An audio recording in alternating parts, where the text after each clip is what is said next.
Oh, I don't know. Color me a little bit suspicious because right on schedule, he is surrounding himself, I'm talking about Trump, with some of the most dangerous technocrats in the world. So, I mean, I guess the first time around it was John Bolton and people like that who are thinking of dreaming of new and adventurous ways to kick off World War III, specifically with Iran. And of course, John Bolton is not in the new administration, but it's not any better. And we said it was going to be like this. I'm not trying to like dunk or anything, but you just have to know who Trump is, right? You have to watch him. Don't listen to what he says. Watch what he does. And he says one thing and does another. So I'm very concerned with the technocratic side of this. I think of the elections or selections as the choose your own adventure book where it's up to you to pick what your trip is. And I certainly was not enthusiastic about having DEI take another 4 more years of embedding itself into our academia and to our workforce and the ideology of America. I mean, it is incompatible with American values. It's incompatible with human values, the DEI stuff. It's just nonsense, gibberish. And you can tell it is because all the people who came out of college with these woke degrees, they are going to be serving you coffee very soon because there are no more DEI positions available for them. By the way, when you found them, they were like super high paying jobs because the last thing you want to do is stick someone in that position and then get cheap with them too. Because, you can never bow down to these people at all because they're never happy. There's always more demands. And so on the one hand, I'm glad that we don't live in that paradigm any longer where, you've got to put your pronouns in your email signature or you get shamed out of your office or you don't get the promotion or whatever. I mean, luckily, there's a little bit of sanity being infused back into the world due to Trump's executive orders and just his overall feeling about it. So, I'm not going to shit on the guy for everything that he's doing. I'll take the victories where we can get them, but let's not pretend like he's here and fixing all of the problems, right? He's creating new problems, and the problems he's creating might even be worse. So what we're going to do in this episode is we're going to talk about Trump's Brave New World. We're going to talk about the meaning, the sort of the history of the book Brave New World. And we've talked about it before, but it's worth repeating. And the reason why it's worth repeating is because I get a very bad feeling when I see these guys that he's surrounding himself with. Sam Altman, Larry Ellison, Elon Musk, Peter Thiel, Joe Lonsdale, all the tech bros, Vivek, Elon, Vivek is, I don't know if people know the story of how he made all his money. I mean, he made all his money in like biotech with a shit product that he basically got approved somehow. It was a pump and dump scheme. I mean, he's no better.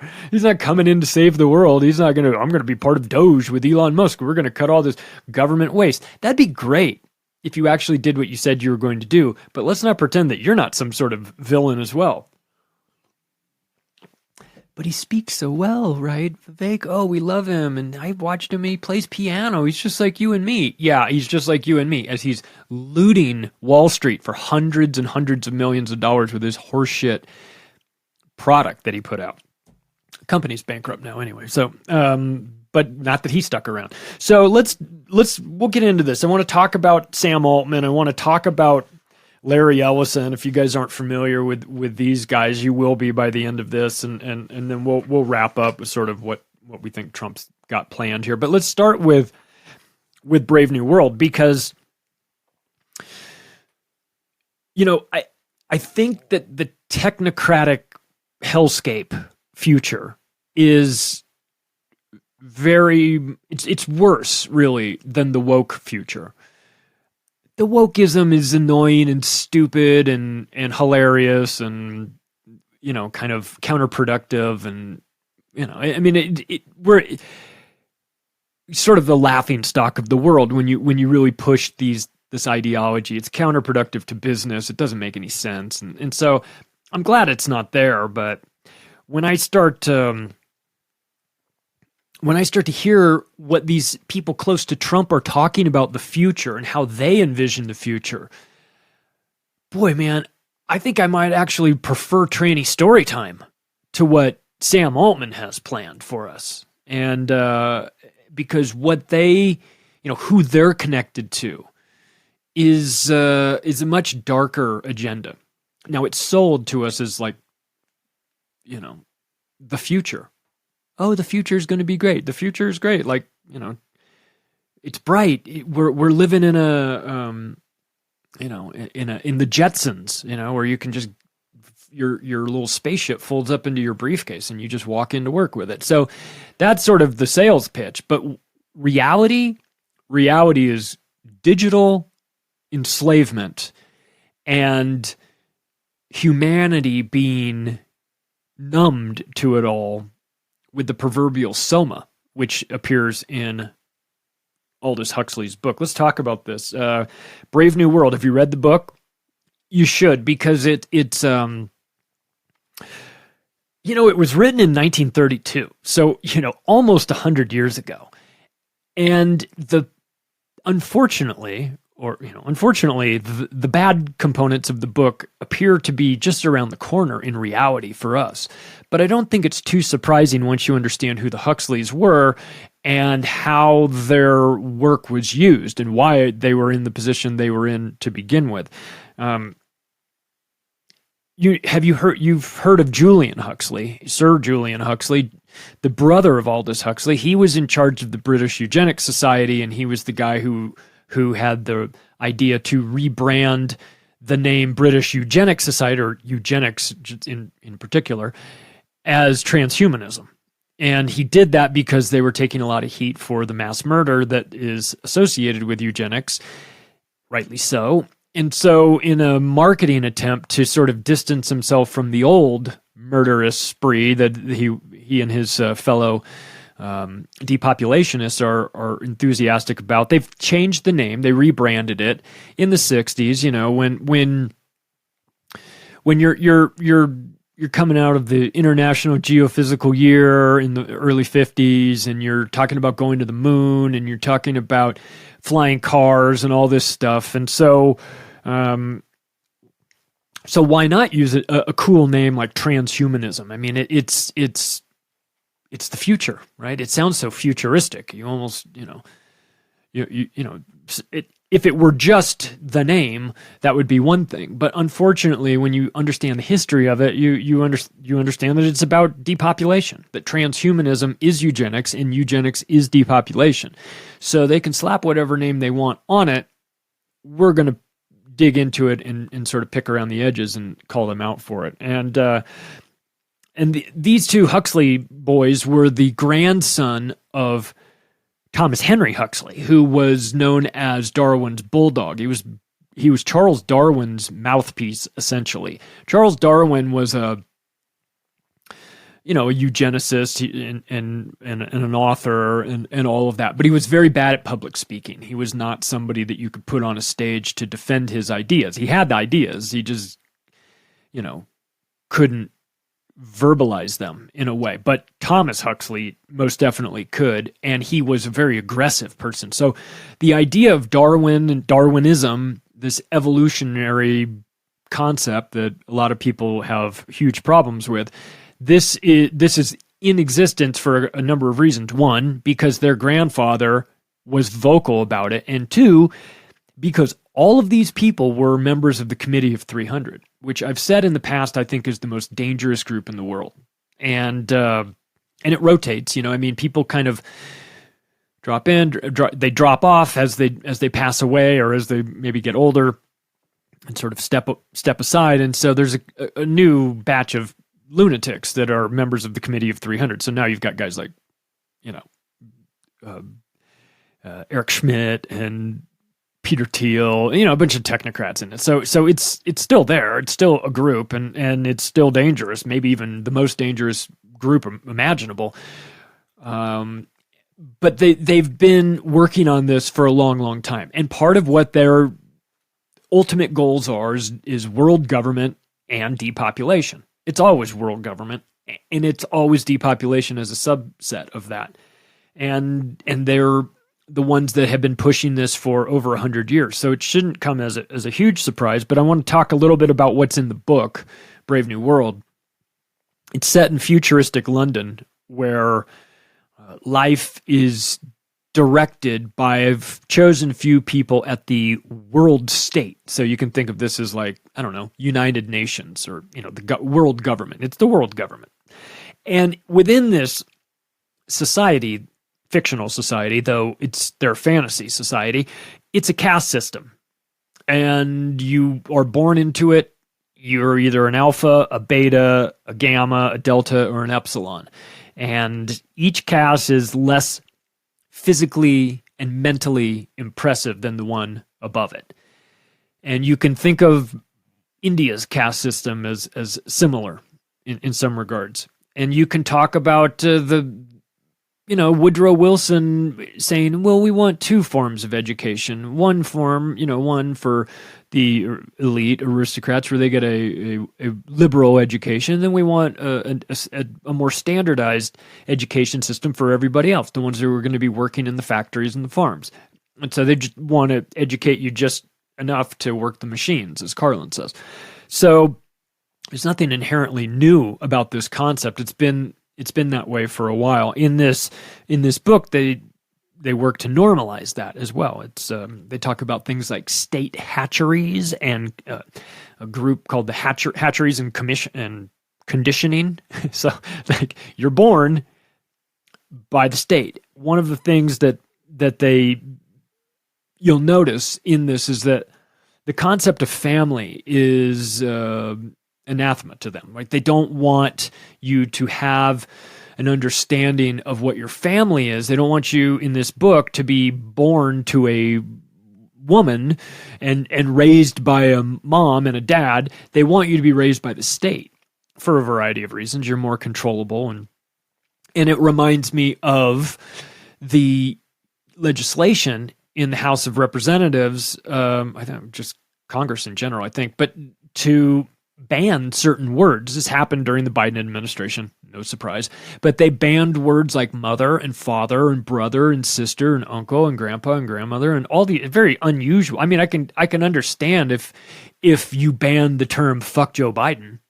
I understand that, but I don't understand when you're banning the term mother and father, unless, of course, you are trying to lay the groundwork for the eventual convergence into a brave new world where the first step towards removing the family is removing the words that you're used to describe a family. And if you can do that, you're just one step closer to, who's that person over there that dropped you off at school? That's my, what do we call her? That's Carol. No, that's your mother.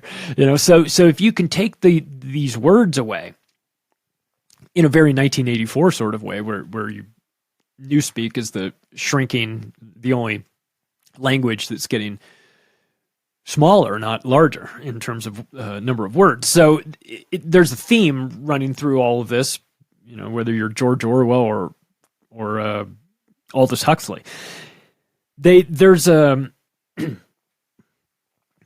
by the way, in the caste system, the deltas are clones.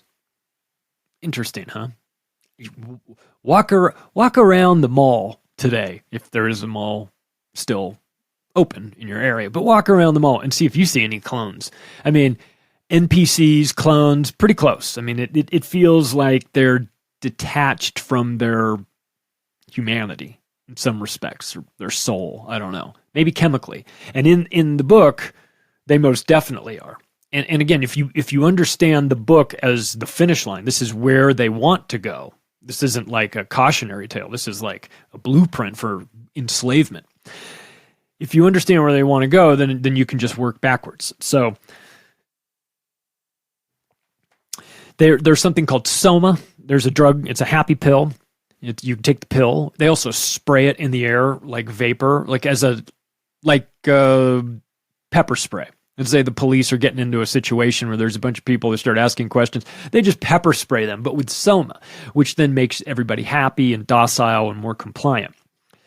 There's no freedom or originality or individuality in this Brave New World at all. They don't want that. It's a 24/7 surveillance by the state. These are the sort of similarities to the direction that Trump's technocrats want to go. So when I started to hear the plan that they were laying out, I was like, this is Brave New World. That's all this is. This is just a rebranding of it with different characters. Lack of freedom is a small price to pay for stability and security. That's what they say in the book. You know, it's for your safety, as the Germans would say, right? So they want you to trade in your freedom. Freedom. You don't need freedom. Or as they say in the Jones Plantation, freedom isn't free, right? It comes with a price. Security and stability. You want security and stability? Well, that's going to cost you. And unfortunately, they collect it in ways that are antithetical to human existence. They vaccinate the embryos destined for tropical climates. 1932. They're talking about vaccinating all the kids. Okay.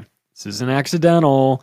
The things that we're seeing, the big pharma, none of this is haphazard or random. It's been planned 100 years in advance, at least the ideas behind it. Maybe it takes a little time for the technology to catch up with the ideas, but here we are, right?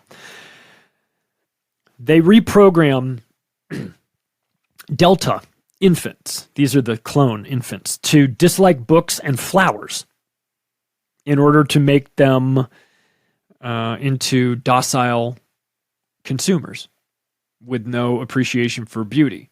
I would suggest that some of the architecture that we currently see is done for the same reasons. Look at the architecture from like the early 1900s or late 1800s. It's beautiful. Or look at the stuff from hundreds of years ago in Europe. It's amazing.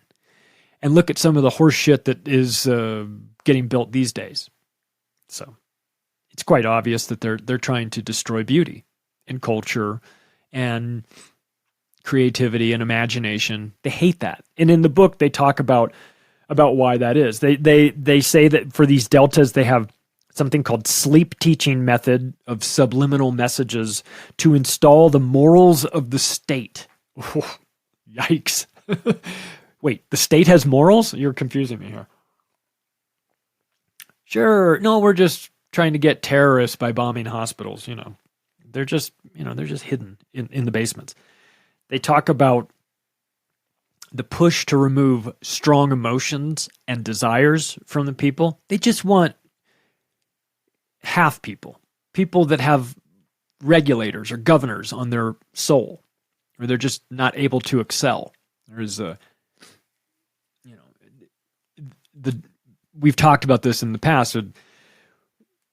We're almost at the point, right, where Dr. Russell Blaylock, the neurosurgeon, talks about this group of people that are dependent on the government and are unable to excel and are stuck in a malaise. He talks about that. He says they're just down on the reservation, dependent on the government, unable to see how everything works, and then a small segment of high IQ people that can see the plan for what it is, and they recognize it. So his ideas, this Dr. Russell Blaylock talking about this in our modern times, it's sort of almost identical to the direction they would like you to go in Brave New World. Sexualization of children at a very young age with multiple partners. This is a common theme for the elites as well. Of course, they screw their kids up by screwing them, and then you've got a lifetime of control over these people. I mean, you'd think it's not good to be raping people anyway, but you'd think you'd leave your kids out of it, right? You'd think, oh, if I'm going to destroy society or destroy these people, I would do it to other people, not my family. Well, you would be wrong, because it seems to be the common denominator of all these European aristocracies and all these long-time industrialist families. They're all screwed up. They're all broken. They're broken intentionally. They break their own toys. They talk about in this movie permits from the government, or in this book, the permits from the government in order to travel. You mean like 15-minute cities? You mean like that? there's a group called the Savages. The Savages are like normal people, but they're the ones that aren't hatched.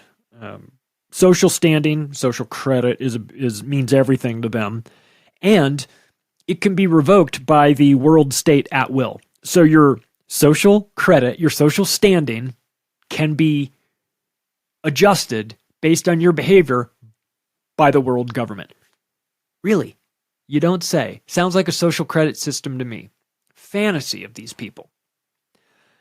Love, marriage, parents, all non-existent in the world state, bringing me back to my point about why Congress is removing words. There's a hospital for dying.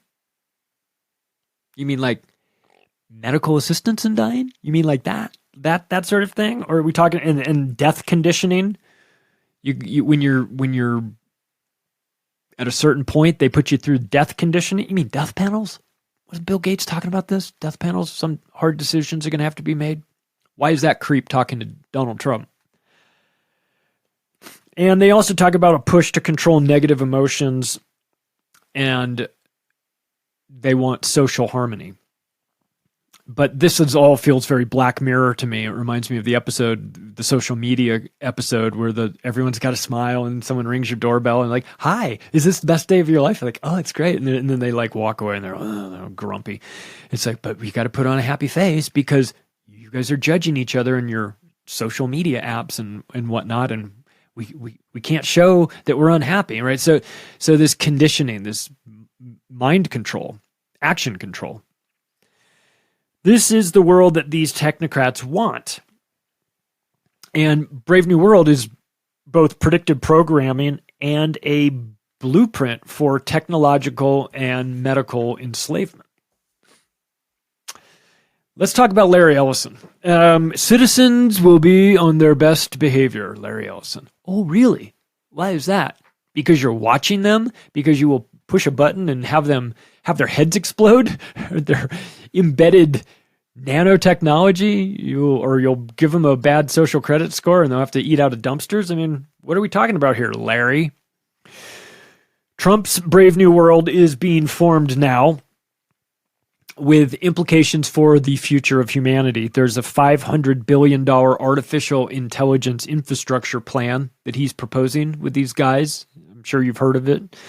And you are, if you're freaking out a little bit by it, or you're thinking this doesn't sound good, you are right to think that. Let's talk a little bit about Larry Ellison. I don't know if you're familiar with who this guy is, but he's been on the scene for a long time. He's in his late 70s.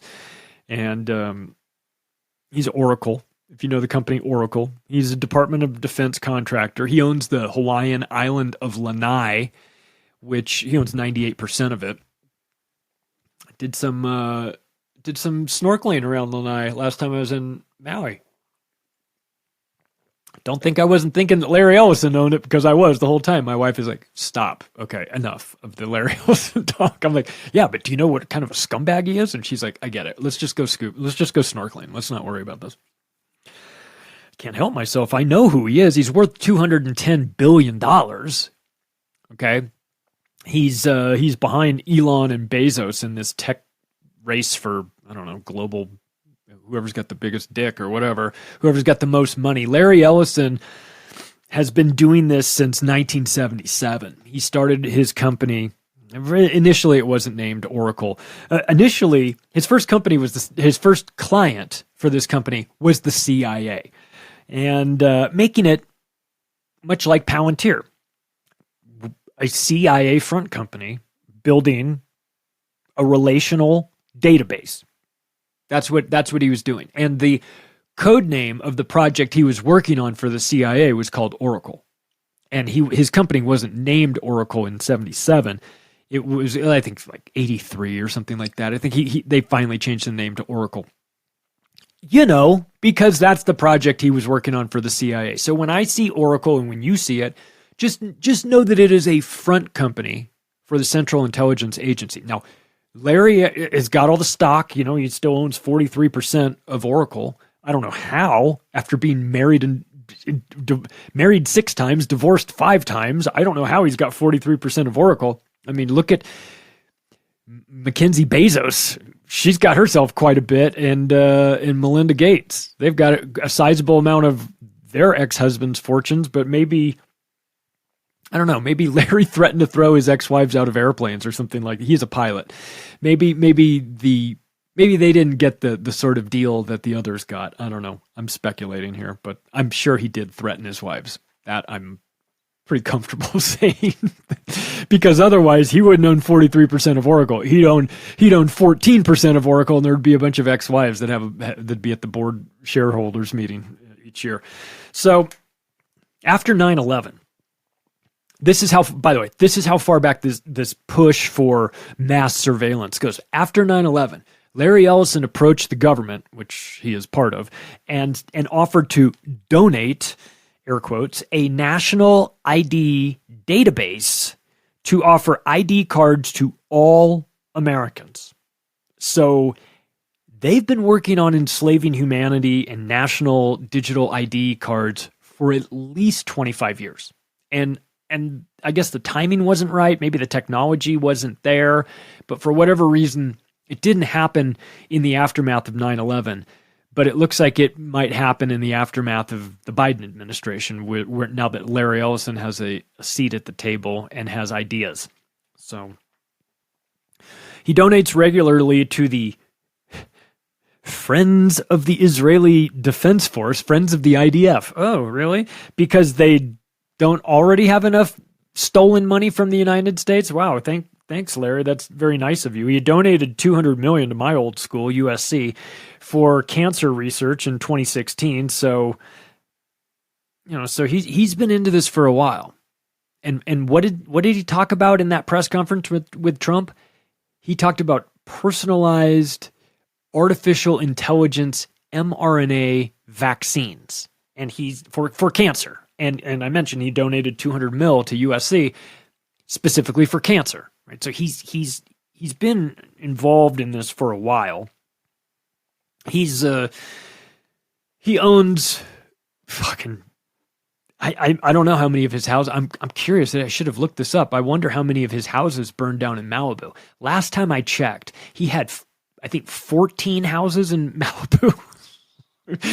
I mean, he's got literally more money than he knows what to do with. He's buying Hawaiian Islands, and he's like, how can I buy this house in Malibu? Like, you can buy like Carbon Beach if you want. Like, you can buy all these houses. He's like, okay, so I'll buy all these houses and assemble them into a monster compound like the one he's got up in Northern California that's on like 3 acres, and I think in like Mountain View somewhere, or I forget.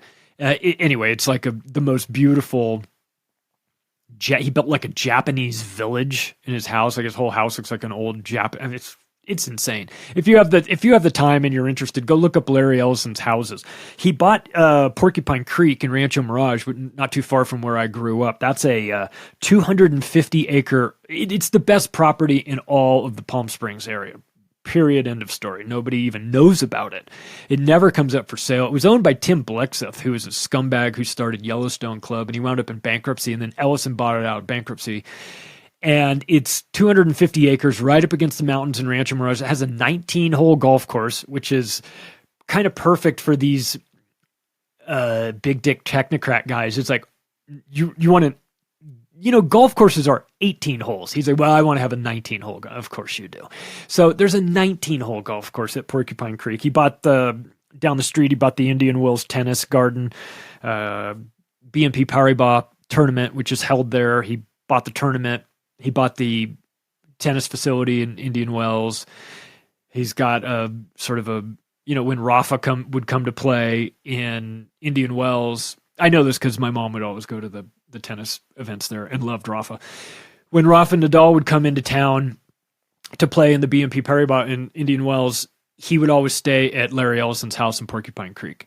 So anyway, he's got all kinds of goodies. He's got 7 airplanes, and he's got like a MiG-29 fighter jet that the American government won't allow him to bring into the country. I don't know where it's stashed, but he's got one. He's a pilot himself. So, like he's involved in yachting, and you'll probably see that if you're somebody that I have no interest in yachting, but I do know that the Oracle boat is sort of always in the, it's the Ferrari of yachting, I suppose. And so he's always involved in the rich guy stuff, airplanes, golf courses, fighter jets, things like that. I suppose if I had $210 billion, I'd be looking for things out there that I could buy as well. But I certainly wouldn't be looking to enslave humanity or depopulate the planet with my mRNA technologies. But I'm also not Larry Ellison. He's funded annexation programs in Israel because he's best friends with Bibi Netanyahu. He's offered Netanyahu a high-ranking job at Oracle. What could possibly go wrong there, right? And he wants biometrics of everybody in a national database. I mean, he's a bad guy. I get, don't let the cancer charity sideshow fool you. Larry Ellison wants you all in a database that he controls. In fact, here's a quote from him. The Oracle database is used to keep track of basically everything. The information about your banks, your checking balance, your savings balance is stored in an Oracle database. Your airline reservation is stored in an Oracle database. What books you bought on Amazon is stored in an Oracle database. Your profile on Yahoo is stored in an Oracle database. We get it. Everything. He's got everything. He's got it all. He's got all the information. And he would love for all of the national ID programs to run through that database as well. He wants to personalize. Personalize artificial intelligence, mRNA, cancer vaccines for every person on the planet. He's extremely dangerous. And somebody who, if you aren't already familiar with him, well, you are now. Let's talk about Sam Altman. And OpenAI, his company, OpenAI. Is it OpenAI or is it Cyberdyne? Are we talking about Sam Altman or are we talking about Miles Dyson? Did you see Terminator 2? You remember the plot of that, right? I'm convinced if I see if a Terminator, if a T-800 Terminator came back in time to right now, I'm convinced its mission would be to murder Sam Altman. I'm pretty sure. I'm pretty sure that's the guy in the movie that you would get. That he's the Miles Dyson of reality here, not necessarily limited to being a character in Hollywood. He's if you remember, Cyberdyne Systems was the company that was building Skynet in the movie. And so I don't know if you want to say that it's Sam Altman who is running Cyberdyne or if it's Elon Musk, because he certainly does have the satellites that would work well for building Skynet. But we might have to someone might have to go in there and destroy. Someone might have to bite the bullet and go down with the ship and take out the revolutionary microprocessor facility like they did in the movies. I'm just saying. I'm not advocating for violence. I'm just saying that you might find yourself in a situation where you're gonna have to blow that building up with a bomb strapped to your body. I'm just saying. So Sam Altman is a member of the World Economic Forum Young Global Leaders program in 2015. He's a member of Bilderberg. I'm sure that's no surprise. He's Peter Thiel's buddy. Peter Thiel's on the steering committee of Bilderberg. So these guys are most definitely up to no good. He's a gay Zionist, destroyer of culture, who is accused of rape by his sister, dating from the time 1997 to 2006. He's been accused of rape by his sister, as well as emotional, verbal, financial, and technological abuse in order to keep her from going public with her story. Now, everybody is entitled to a trial if this is an actual legitimate claim. Maybe it will be sorted out. I'm just saying what she's accusing him of. I'm not saying that he's necessarily guilty of this. He is a gay man, that's for sure. I don't think that's and he's a hardcore Zionist, and I don't think he denies either of those things. And of course, he's in charge of artificial intelligence right now, and I think that he's somebody who's who you're going to have to keep an eye on. You're certainly going to continue to hear more about Sam Altman going forward. And I don't think you're going to like what you hear, because he's not, he's the American Noah Yuval Harari, as far as I'm concerned. And there's a lot of overlap here. He might not be, that little elfish scumbag at the WEF who's talking about how, free will, that's obsolete, that goes away. Nobody has a soul, don't worry about that. See, and the reason why I think it's important to mention that he's gay in this regard is because and Harari as well, who also is a homosexual Zionist, you have to ask the question, where do they see the future? What's the future like for them? When you have children, you have a vested interest in the future. You're going to pass away at some point, but your children will remain, and they're going to inherit the world that you were a part of. And if you sat around and did nothing to make the world better, then you have to understand that they're going to be living in that world. So I have real problems with the guys who, first of all, I think the Zionist ideology is destructive. They're not builders, they're destroyers. So I'm already suspicious when I see those guys in positions of power.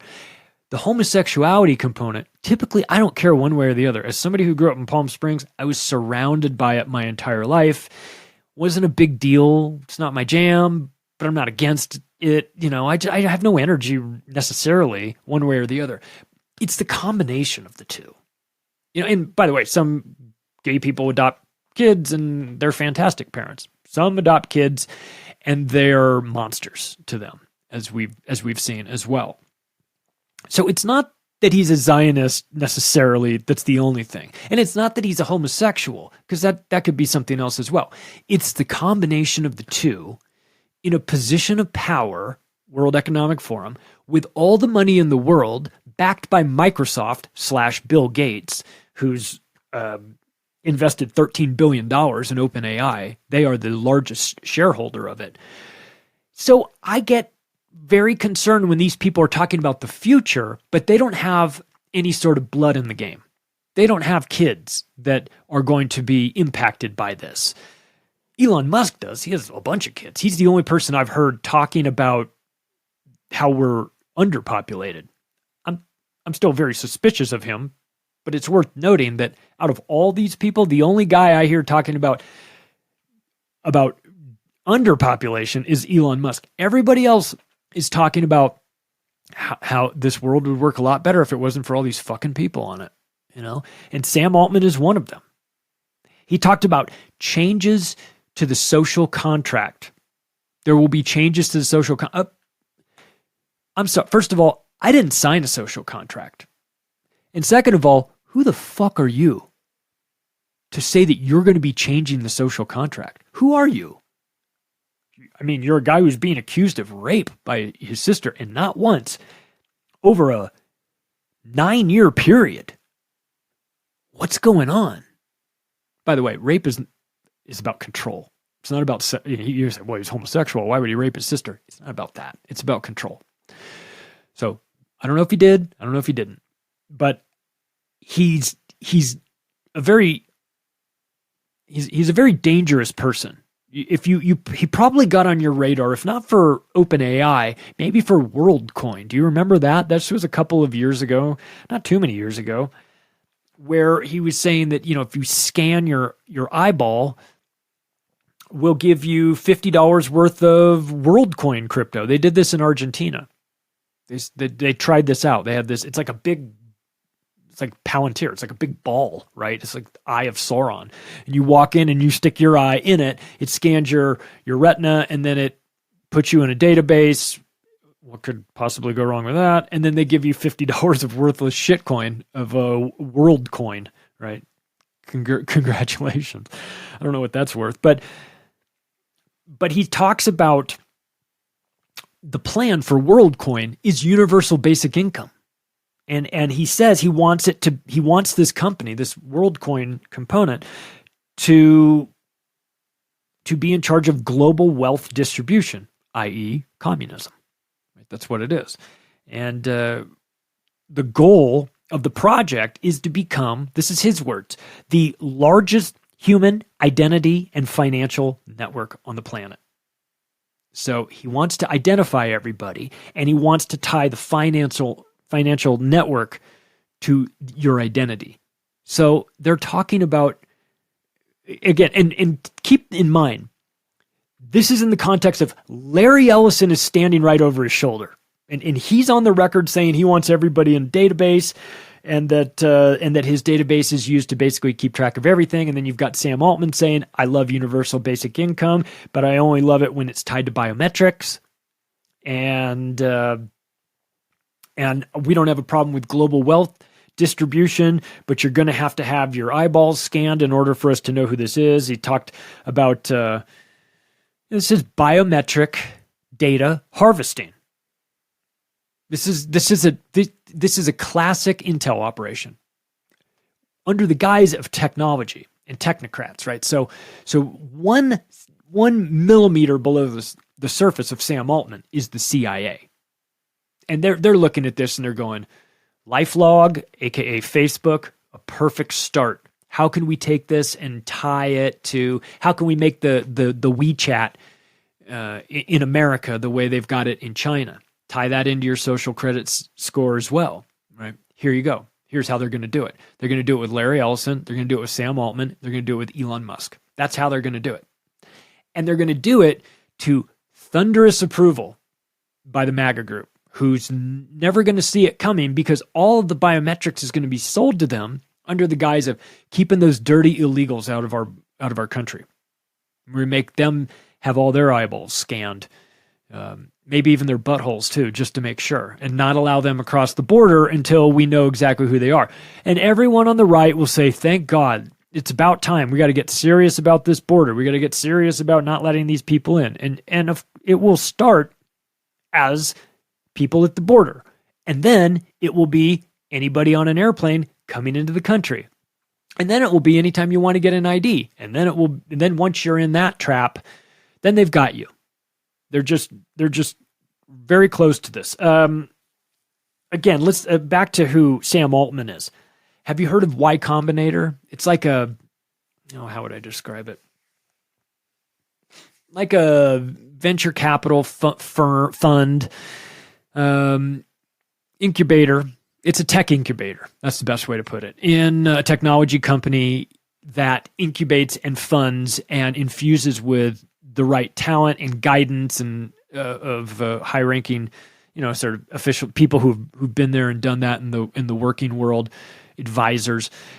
Y Combinator is you can submit your projects to it, and if you get approval, then you find funding, and the next thing you know, these guys are all on your board of directors. So he's a partner of Y Combinator. He's the president of it now.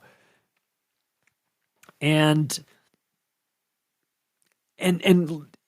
so he's in it. He's in the middle of Silicon Valley with all these guys, and Elon Musk and Peter Thiel, their names get all the headlines, and rightly so. But don't sleep on Sam Altman because he might rape you. No, don't sleep on Sam Altman because he's extremely dangerous and you just maybe don't know the ins and outs of who he is quite yet. Let's talk about his funding, because the OpenAI funding is as gross as you would think it would be with all the Silicon Valley technocrats. He took money from Elon Musk. He took money from Peter Thiel. He took money from Sequoia Capital, money from Infosys. Y Combinator is involved. They put money in. Microsoft, as I mentioned, $13 billion. Amazon is involved. Amazon Web Services are involved in this as well. Greg Brockman from Stripe is now the president of OpenAI. So we've got the payment component, guy who's involved in Stripe. They're like a PayPal or credit card swiping company. So you've got the payment side. Of course, you already have the payment side with Elon Musk and Peter Thiel, co-founders of PayPal. So you can understand why the artificial intelligence component of this, just below the surface, is payments. It's all payments. That's why you bring a guy from Stripe in. That's why you bring Elon and Peter in. That's why you've got Amazon Web Servers and things like that. This is the payment platform of the future. So But I'll tell you what, giving this guy control of $500 billion to build out an AI infrastructure is insane to me. I just think that's such a bad idea. But it fits. It fits with the pivot to the public-private partnership. That's sort of the way things are going. That which the government cannot do because of legality or because of the optics of it. You just instead privatize that. You say, well, we're not doing it. We, the government, aren't doing it. It's OpenAI who's doing it. We have a partnership arrangement with them.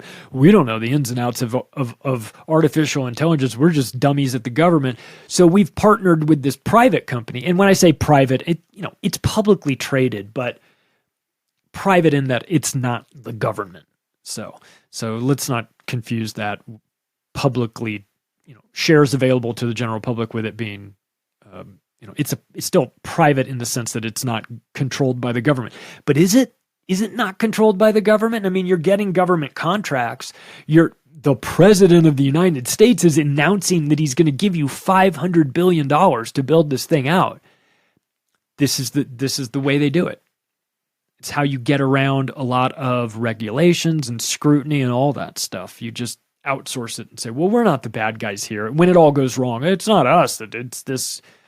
It's this company over there.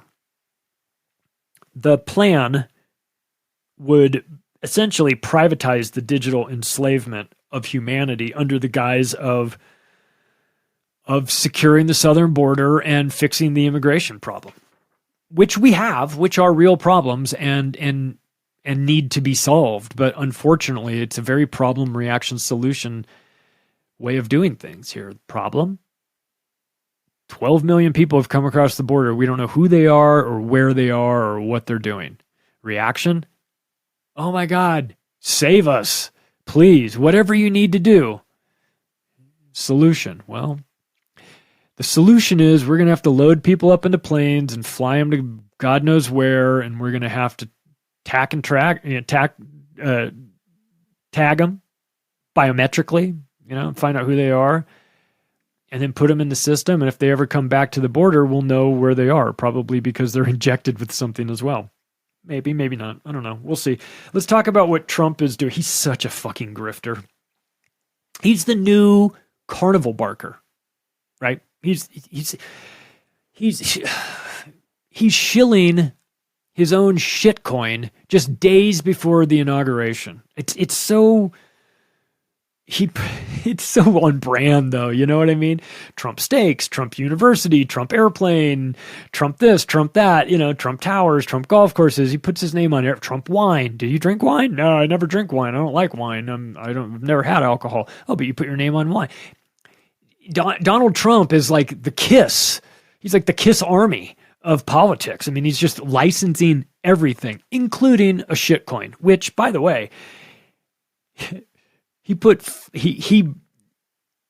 launched the coin, cashed out by the accounts that I read from people who are crypto guys who know what to look for, said that he cashed out $500 million within the first 2 days, and then rugged his followers. He rug pulled his followers before he even had the inauguration second time around. America's back, baby. We're such grifters. Oh my God. I mean, he still hasn't disavowed Operation Warp Speed. I'm still waiting for that. Actually, he's doubled down with the artificial intelligence mRNA vaccines for cancer, this brave new world of his. So I don't know that I'm expecting him to ever apologize for what he did with the COVID vaccines. That's not part of who he is. That's not the Roy Cohn playbook. Roy Cohn playbook is always declare victory, even in the face of obvious defeat. Always declare victory and never apologize for anything. So if you're waiting for him to go, in second thought, those COVID vaccines had a lot of problems. I mean, he's done some of it in demonizing Fauci, rightly, yanking his security detail from him. So you see that and you go, well, why are you doing that? I thought he's an American hero. What's the problem? Well, the problem is that Anthony Fauci is a criminal who's deeply involved in eugenics and depopulation through vaccines, right? But Trump can't say that. He can't say the reason why he's mad at Fauci. Because if he was to say it's because these horrible vaccines that he was in charge of, then there goes this whole artificial intelligence push. So there's never going to be any sort of apology for his actions of Operation Warp Speed. He owns it and doubles down on it all the time. Thinks it's great. It's not, as we know. But that's not going to stop him from continuing. So the AI-powered surveillance grid that he's financing with these tech bros will be used to completely remake society and modify behavior. It's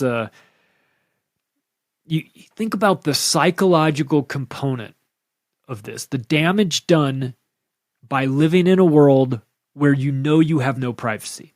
That's Brave New World.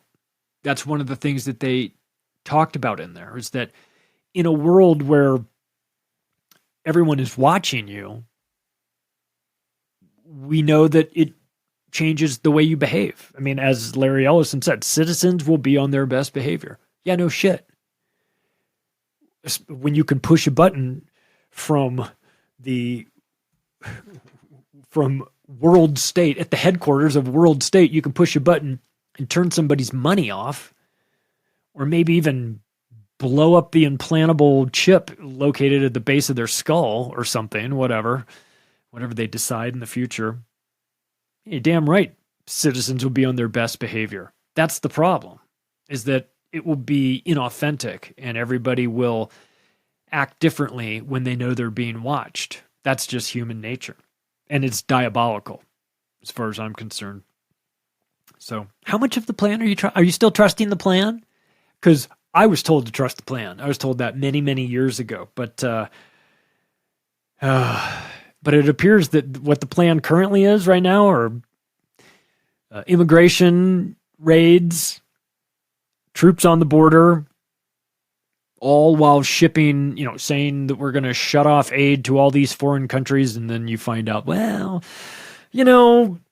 except for Israel and Egypt. Well, that's weird. Why okay, I understand Israel because you are a whore for Israel. We get that. But why Egypt? Oh, well, the Egypt money, the reason why we give Egypt money is we give them money so that they won't start a fight with Israel. So it is really sort of like, it's money for Egypt, but it's on behalf of Israel so that they don't get any wise ideas. So congratulations. Yeah.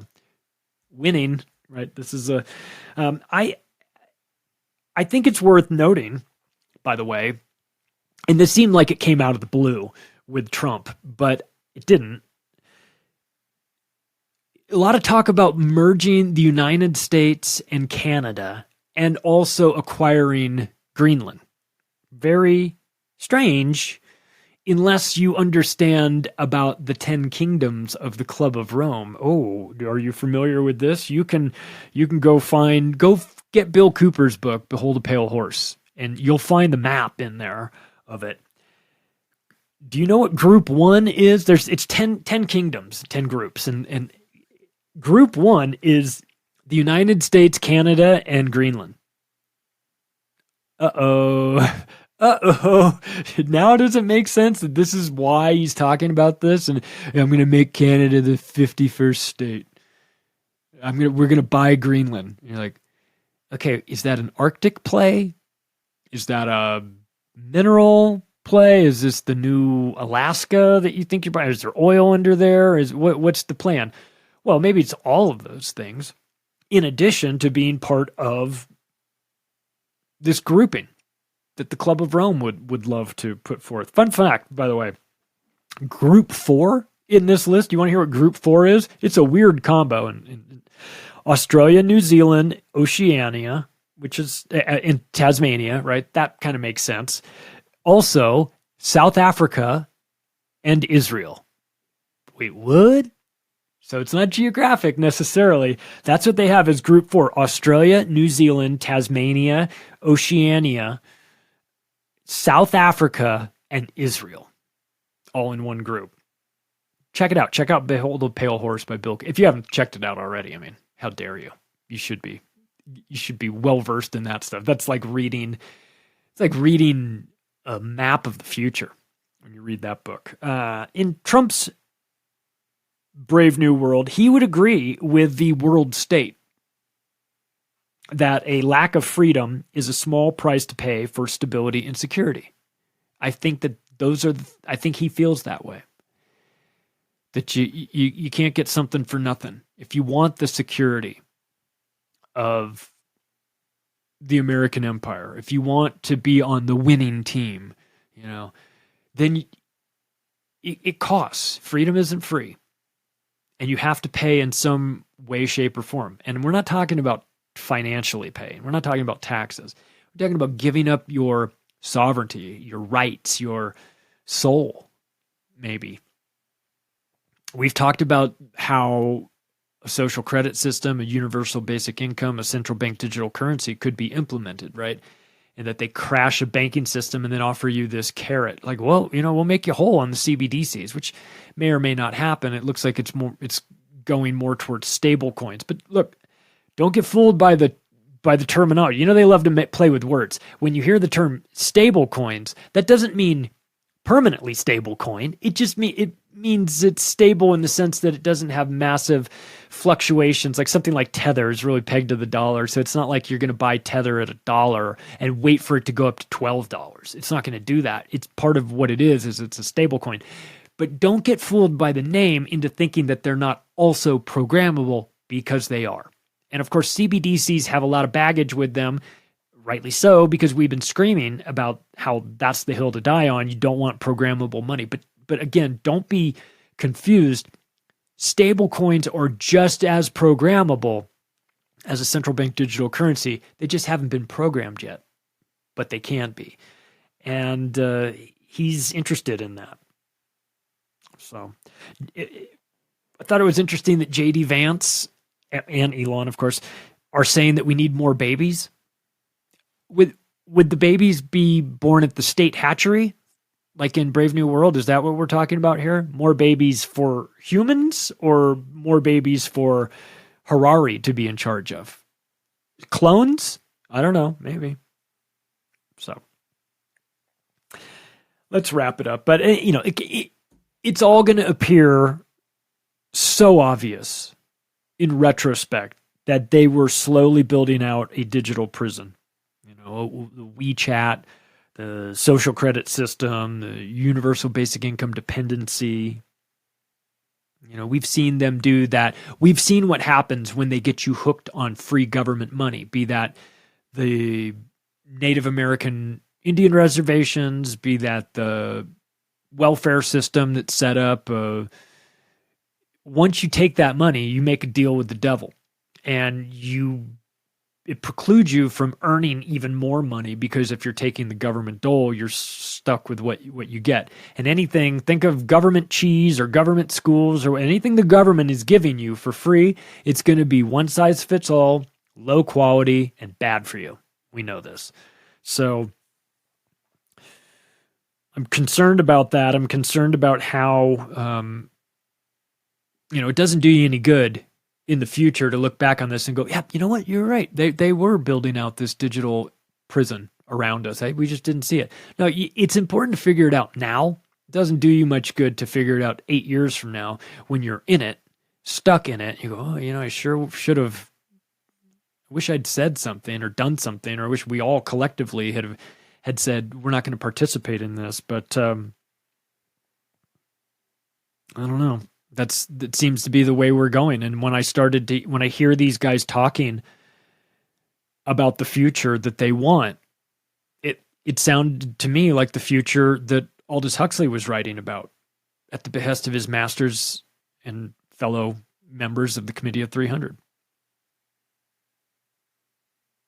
Some people think that Trump wants Greenland for national resources, and some say that he wants it for control of the Arctic.